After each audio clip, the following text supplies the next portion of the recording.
Assalamu alaikum warahmatullahi taala wabarakatuh. Kwa majina naitwa Mnajimu Mkuu Malifimbo, napatikana Tanga, Tanzania, maeneo ya Michungwani, Handeni. Leo nataka kuwaletea mada ya kuhusu upatikanaji wa mali za majini.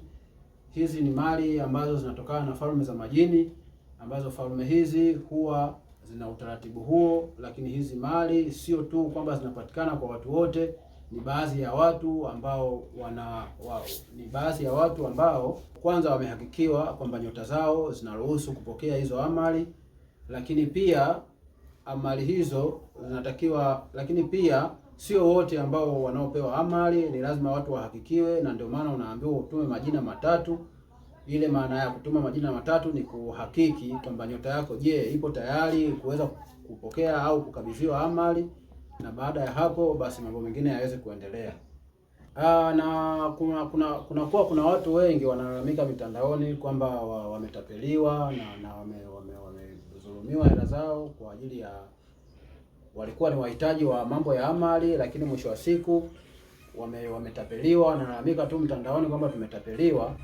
Juu ya malalamiko ni sawa, unaweza ukalalamika, lakini je, kwa mganga wewe ulioenda na ukahitaji hitaji lako la kukabidhiwa au kushushiwa amali, ni sawa? Umeona anakidhi vigezo hivyo? Maana sio kila mganga anaweza akakidhi vigezo vya kuweza wewe kukushushia amali na kila kitu kikawa vizuri. Kwa hiyo kuna waganga wengine ambao wao uwezo wao ni wa kukupa dawa wewe ya tumbo au ya nini, lakini hawajakidhi vigezo vya kuweza kummilikisha mtu amali au kuweza kumwombea amali kwenye falme za majini, na baada ya hapo mpaka mtu aweze kufanikiwa.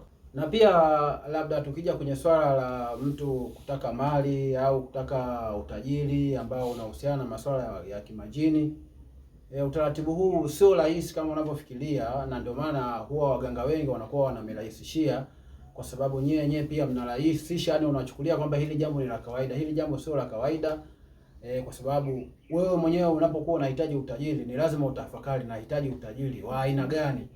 Na je, ninavyohitaji huu utajiri labda lazima ujue masharti nini na utaratibu zake zikoje. Kwa hiyo wewe mwenyewe usiporahisisha, ina maana ndio unaweza ukapata sehemu sahihi, lakini ukirahisisha, ndio maana waganga wengi wanakuwa wanarahisisha. Mwisho wa siku unaona kama vile umetapeliwa, kama vile umedhulumiwa, lakini ni kutokana na wewe mwenyewe unarahisisha upatikanaji wa hayo mambo ya amali, ambazo amali hizi ni za falme za kimajini. Na hizi amali zipo, ila zina taratibu zake. Kwa hiyo lazima ufuate taratibu zake ili kuweza kufanikisha amali hizi na zisiweze kukuletea madhara yoyote, na kila kitu kiweze kwenda sawa kama ulivyohitaji. Kwa hiyo mimi nafikiri, ndugu zangu, karibuni sana Watanzania.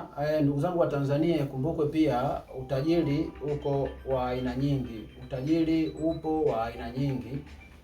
Kama vile kuna utajiri wa ndagu kama ndagu, lakini pia upo utajiri ambao unahusiana na masuala ya pete, lakini pia upo utajiri ambao unahusiana na masuala ya mercury, na pia upo utajiri ambao unahusiana na mambo ya hera kama vile rupia na mambo na kadhalika. Kwa hiyo ieleweke kwamba utajiri sio aina moja tu.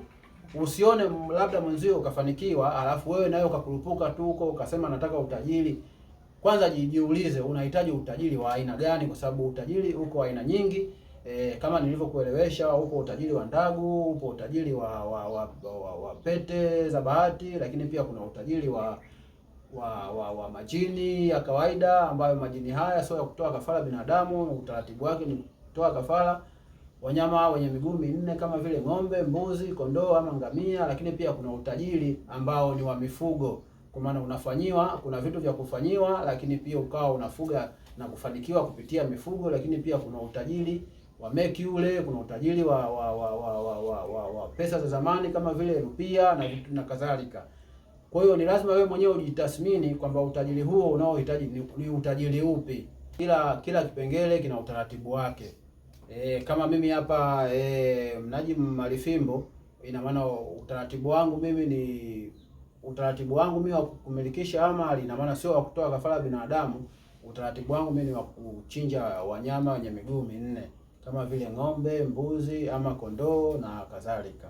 Lakini pia utajiri wangu mimi ambao nautoa ni lazima ufuate utaratibu wangu au masharti yangu ili niweze kukusaidia uweze kufanikiwa. Lakini pia yapo mengi, lakini sasa tumezungumza hayo kiasi kutokana na muda. Kwa hiyo kwa yoyote ambaye atakuwa ana shida yoyote au anahitaji ushauri atanipigia kwa namba zangu hizo hapo napatikana, ambayo ni 0745 421 999 ili niweze kumpa mwongozo, au kama anahitaji kushauriwa pia niweze kumshauri.